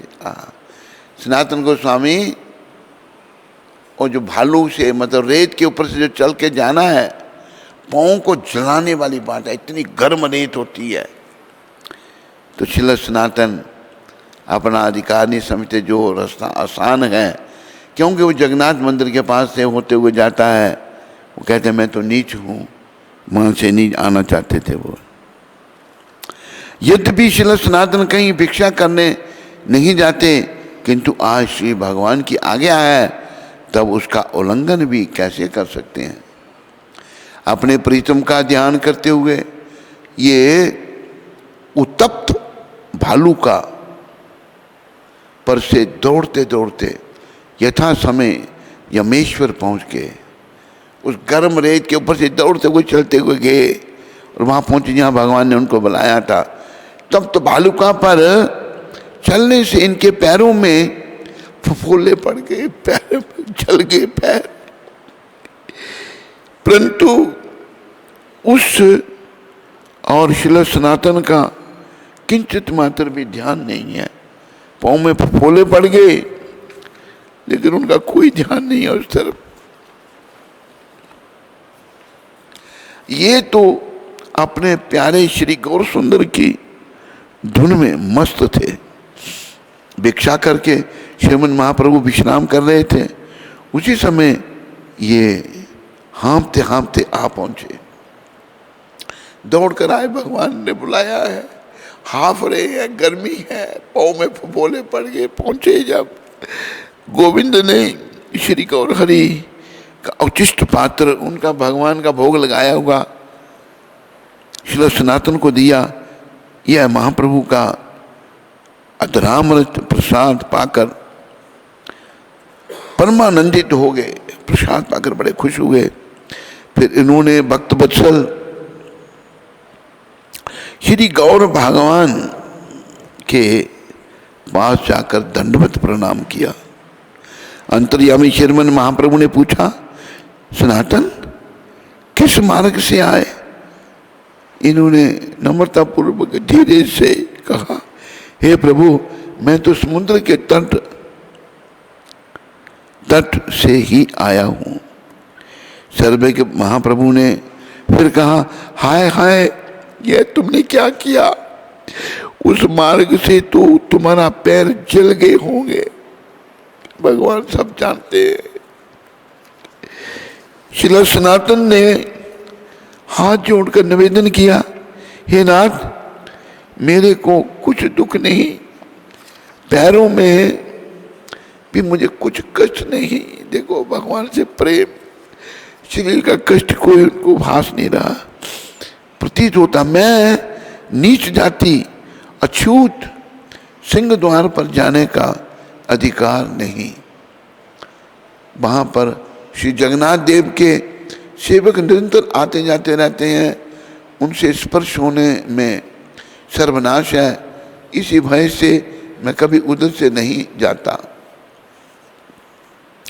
यह सुनकर दया में श्री गौर भगवान प्रेम में गदगद होकर कहने लगे, सनातन, यदि तुम संसार भर को पवित्र कर सकते हो, देखो ये भगवान के शब्द हैं, तुम सारे संसार को पवित्र कर सकते हो, तुम्हारे स्पर्श से देव मुनि भी पवित्र हो जाते हैं, तथापि तुम जो भक्तोचित मर्यादा का पालन करते हो, इससे मैं परम संतुष्ट हूँ। भगवान बड़े खुश हैं इस बात पर कि ये तुम मर्यादा का पालन करते हो, मैं बहुत प्रसन्न हूँ। यही संतों का भूषण है, संतों का भूषण यही है। मर्यादा के त्याग से जगत में साधु का उपहास होता है तथा यह लोक और परलोक दोनों के नष्ट हो जाते हैं। अगर मर्यादा का साधु त्याग करता है तो उसका उपहास होगा, उसके लोक परलोक नष्ट हो जाएंगे। मर्यादा की रक्षा करने वाले से मैं अत्यंत प्रसन्न होता हूँ। बोलो भक्तवत्सल भगवान की। हमें मर्यादा का पालन करना चाहिए। शिला सनातन, जो आप जैसे संत ही इस मर्यादा की रक्षा ना करेंगे तो और कौन करेगा। यह कहकर दयानिधि श्री गौर सुंदर ने शिला सनातन को बलात्कार से हृदय से लगा लिया, जबरदस्ती गले लगाया उनको। शिला सनातन के शरीर का पीप श्री गौर सुंदर के सब अंगों में लग गया, उनके शरीर से पीप बहता था, इतना शरीर उनका दुखी था, सारे भगवान के अंगों में लग गया। इससे शिला सनातन को बड़ा दुख हुआ, वो बड़े दुखी हुए कि मेरे शरीर का पीप भगवान के शरीर में लग गया, परंतु ये करें भी क्या। जितना ये दूर हटने का प्रयत्न करते थे भक्त वत्सल श्री भगवान, उससे अधिक इनको आलिंगन करने की चेष्टा करते थे। देखो भगवान की कितनी कृपा अपने भक्तों पर। इससे श्रीमन महाप्रभु ने जगत को यही समझाया है कि भक्त के शरीर में श्री भगवान निवास करते हैं। ये याद रखो, भक्त के शरीर में भगवान रहते हैं। तो हमें भक्त बनना है, इस शरीर तन मन धन से भगवान की भक्ति करनी है। अतः भक्त का देह कभी अपवित्र नहीं होता। अगर कोई भक्त है उसका देह अपवित्र नहीं होता। जो इसको अपवित्र समझते हैं वह श्री भगवान के अपराधी हो जाते हैं। अगर किसी भक्त के शरीर को कोई अपवित्र समझे तो वो अपराध हो गया भगवान के चरणों में। आज की परीक्षा में श्रीमन सनातन गोस्वामी महाराज उत्तीर्ण तो हो गए, पर इनके हृदय का दुख नहीं गया। परीक्षा में तो पास हो गए भगवान की, लेकिन हृदय का दुख नहीं गया इनका। श्री गौर सुंदर जो बलात्कार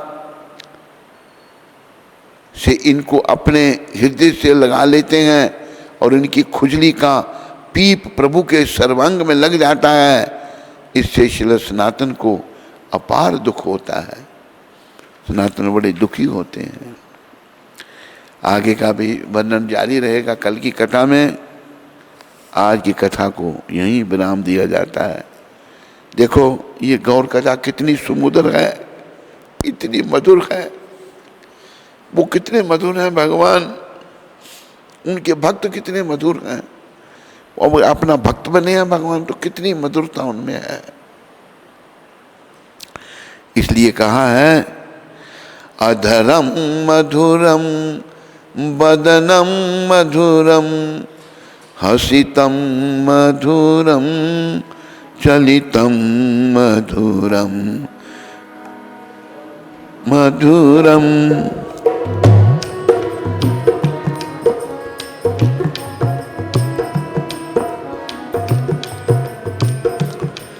अधरम मधुरम बदनम मधुरम नयनम मधुरम हसितम मधुरम।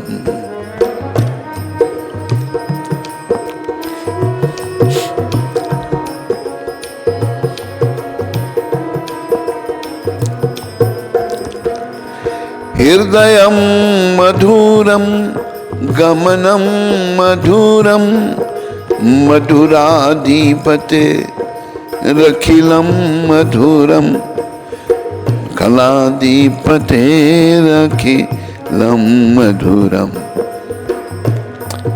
वचनं मधुरं चरितं मधुरं वसनं मधुरं बलितं मधुरं चलितं मधुरं भ्रमितं मधुरं मधुराधिपते रखिलं मधुरं वेणुर्मधुरो रेणुर्मधुरा पानिर्मधुरो पादो मधुरा नृत्यं मधुरं साख्यं मधुरं मधुराधिपते रखिलं मधुरं मधुराधि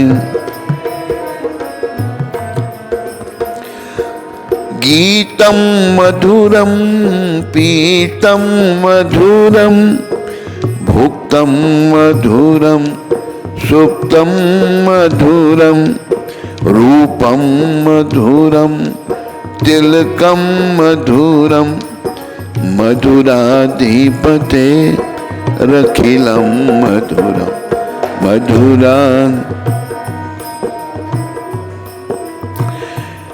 कर्णं मधुरं तरणं मधुरं हरणं मधुरं रमणं मधुरं ममितं मधुरं कमलं मधुरं मधुराधिपते रखिलं मधुरं मधुराधि गुंजा मधुरा माला मधुरा यमुना मधुरा बीची मधुरा सलिलं मधुरं कमलं मधुरं मधुराधिपते रखिलं मधुरं मधुराधि गोपी मधुरा लीला मधुरा युक्तं मधुरं भुक्तं मधुरं रिष्टं मधुरं शिष्टं मधुरं मधुराधिपते रखिलं मधुरं मधुरा गोपा मधुरा गाओ मधुरा यष्टिर मधुरा सृष्टिर मधुरा दलितं मधुरं फलितं मधुरं मधुराधिपते रखिलं मधुरं मधुराधिपते अधरं मधुरं वदनं मधुरं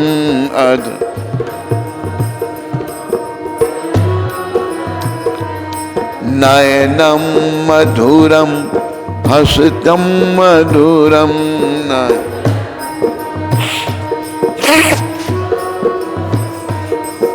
मधुराधिपते रखिलं मधुराधि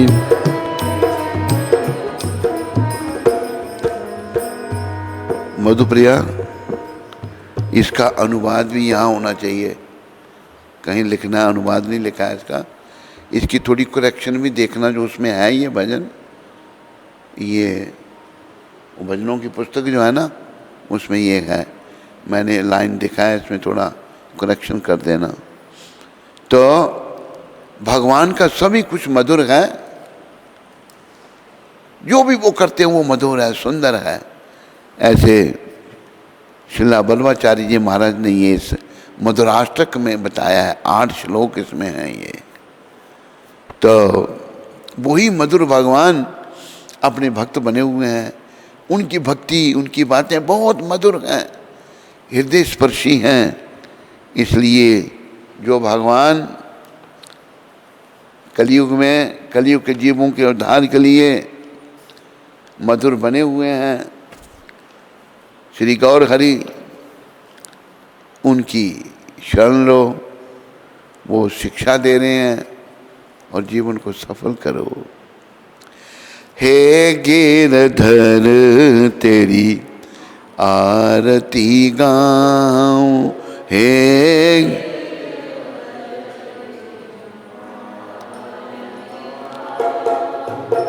आप लोग सब प्रेम से बोलो। कई बार ये मैंने आरती गाई है, आप ऐसे गा रहे हो जैसे पहली बार गा रहे हो। हे गिरधर तेरी आरती गाऊं,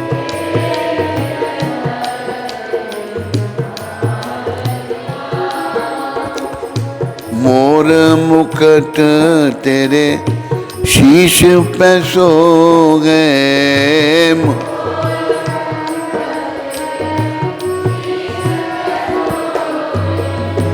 प्यारी बंसी मेरो मन मोह गए,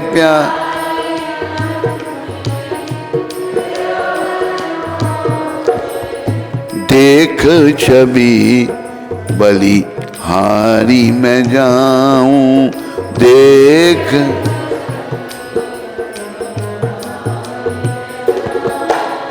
हे गिरधर तेरी आरती गाऊं,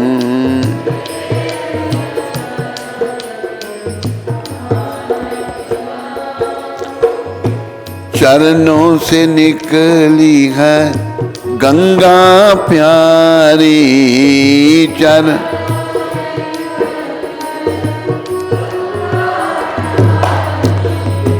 जिसने तारी दुनिया सारी,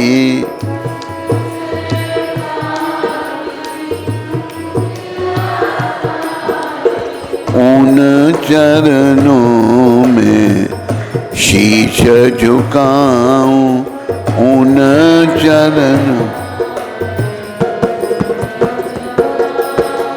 हे गिरधर तेरी आरती गाऊं,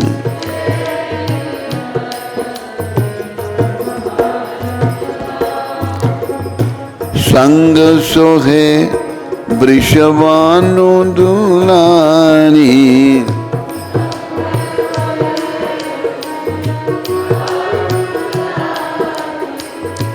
ललिता विशाखा सखियां प्यारी,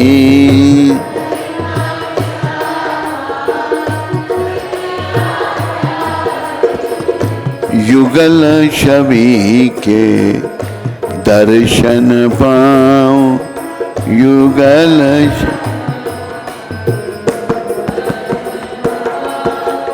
हे गिरधर तेरी आरती गाऊं,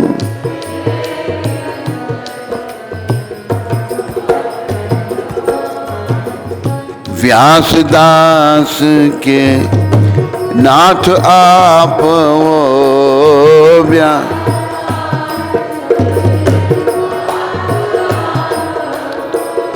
सुख दुख प्यारे साथ आप वो,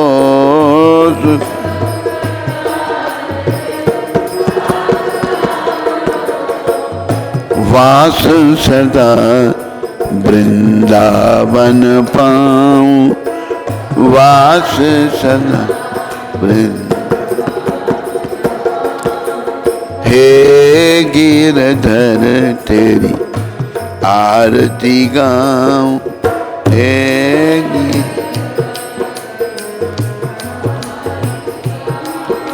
बोलो राधा गिरधर भगवान की, बोलो मोर मुकुट बंसी वाले की, बोलो मधुराधिपते की जय। हरे कृष्ण। सबका धन्यवाद। गौर कथा का बहुत बहुत धन्यवाद, और जो ये भक्त कथा तैयार कर रहा है उसका भी बहुत धन्यवाद। आप सुनने वालों का भी धन्यवाद। इंटरनेट में यहाँ भी लोग हैं, यहाँ भी जहाँ भी हैं, सबका धन्यवाद। ये गौर कथा जो है यही हमारे जीवन का आधार है। इसी से हम लोग सुमार्ग पे, सन्मार्ग पे आ सकेंगे और कुमार्ग का त्याग कर सकेंगे। बोलो गौर कथा की, बोलो गौर भगवान की जय। शिखा माता कनाडा से। हरे कृष्ण महाराज जी। शिखा माता कनाडा से। शिखा माता। हरे कृष्ण महाराज जी, दंडवत प्रणाम। महाराज जी, मैं सिंगल मदर हूँ और आज सिंगल मदर हूँ। सिंगल, शादी नहीं की, मदर है। यही मतलब हुआ ना, सिंगल मदर का यही मतलब। हाँ, मेरी 4 साल की बेटी का आज जन्मदिन है, आप कृपया उसे अपना आशीर्वाद देना। हमारी शुभकामनाएं तेरी बेटी के साथ हैं। माता कृष्ण तेरे पर कृपा करें, तेरी बेटी पर भी कृपा करें। आज उसका जन्मदिन है, तो भक्ति में आगे बढ़ो।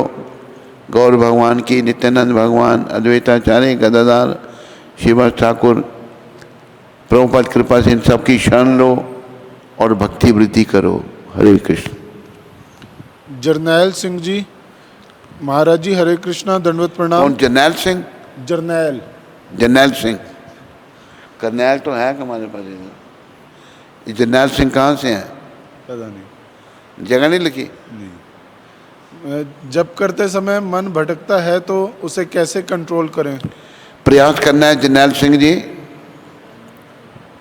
हमारे पास करनैल सिंह एक है, तो उसके पास मोबाइल था और मोबाइल में गंदगी देखता था वो, और मेरे साथ झूठ बोलता था। देखता कहता नहीं वहीं बातें में, लेकिन एक दिन उसके मन में प्रेरणा हुई, मोबाइल जमा करा दिया उसने, तो ये अच्छी बात हो गई।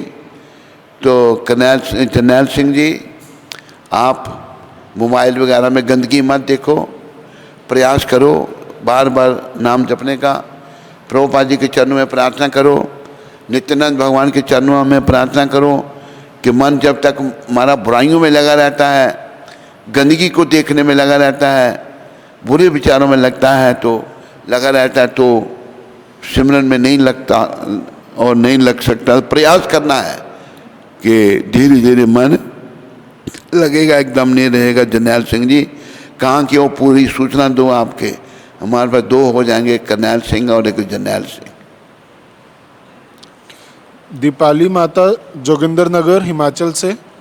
हरे कृष्णा गुरु महाराज जी, आपके चरणों में दंडवत प्रणाम। हाँ दीपाली माता बोलो।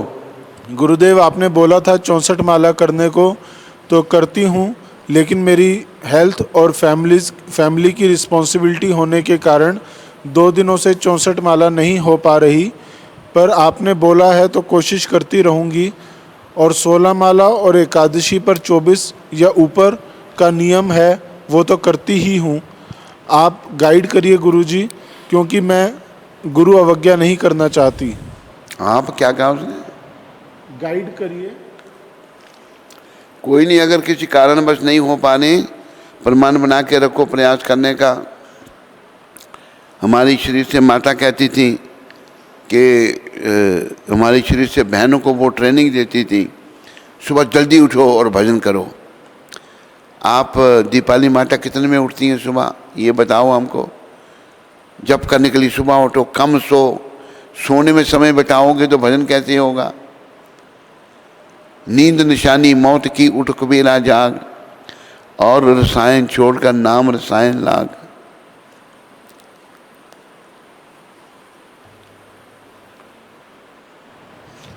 रजनी माता लुधियाना से। हैं? रजनी माता लुधियाना से। हरे कृष्ण महाराज जी, दंडवत प्रणाम। महाराज जी, मैं प्रभुपाद जी और आपको फॉलो करती हूँ, पर मेरे परिवार वाले मुझे भक्ति नहीं करने देते। मुझे मंदिर भी नहीं जाने देते। मुझे मंदिर भी नहीं जाने देते। मैं क्या करूं? अभी ऐसी परिस्थिति माता रजनी माता अपने कर्मों से पैदा हुई है, वहीं रह के करो भजन। प्रभुपाद जी के चरणों में, नित्यानंद भगवान के चरणों में प्रार्थना करो कि वो रास्ता निकालेंगे। एक ऐसी घटना हमारे आचार्यों में भी हुई। श्री रघुनाथ दास गोस्वामी जो थे, उनके परिवार के लोग उनको भक्ति नहीं करने देते थे, लेकिन नित्यानंद भगवान की उनको कृपा मिली और वो फिर पूर्ण रूप से भगवान की शरण में आ गए। तो हमारे कर्म भी कहीं होते हैं, उनसे भी जूझना पड़ेगा। उसी परिस्थिति में रहकर भक्ति करने का प्रयास करो। चाह को राह, अंग्रेजी में कहा है, way there is will there is way. जहाँ आदमी कुछ मन में सोचेगा तो रास्ता निकल आता है। भगवान कृपा करे रजनी माता तेरे पर और भक्ति दें तेरे को खूब। हरे कृष्णा। तो गुरु महाराज जी का बहुत बहुत आभार। सभी लोग 3 बार हरि बोल बोल के महाराज जी का आभार व्यक्त करेंगे। हरि बोल, हरि बोल, हरि बोल। बोले सद्गुरुदेव महाराज की जय, जगत गुरु श्रील प्रभुपाद की जय। तो आज पठानकोट से श्रीमान मनमोहन महाजन जी ने, रामबन से छोटे गोपाल, अरविंद और सौभाग्यवती देवीदासी ने, चंडीगढ़ से जय किशन रैना और सिम्मी रैना ने गुरु महाराज जी की व्यास पूजा के लिए अपनी सेवा भेजी है। तो उनका और उनके परिवार का श्रील प्रभुपाद आश्रम उधमपुर के सभी भक्तों की ओर से बहुत बहुत धन्यवाद। हरि बोल। चंडीगढ़ में जय कृष्ण रैना कौन है? शिवांगी के पिता। महसाना से अमित कौल ने व्यास पूजा के लिए गुरु महाराज की सेवा भेजी है। तो उनका और उनके परिवार का श्रील प्रभुपाद आश्रम उधमपुर के सभी भक्तों की ओर से बहुत बहुत धन्यवाद। हरि बोल। अमित कौल कौन है महसाना में? अमित कुलभूषण जी का बेटा। अच्छा, कुलभूषण। गयाना से प्राण गोपाल प्रभु और उधमपुर से आदिशक्ति माता कन्हैया, दिव्या और कृष्णा की तरफ से नित्यानंद कुटीर निर्माण कार्य के लिए अपनी सेवा भेजी है। तो उनका और उनके परिवार का श्रील प्रभुपाद आश्रम उधमपुर के सभी भक्तों की ओर से बहुत बहुत धन्यवाद। हरि बोल। हरि बोल।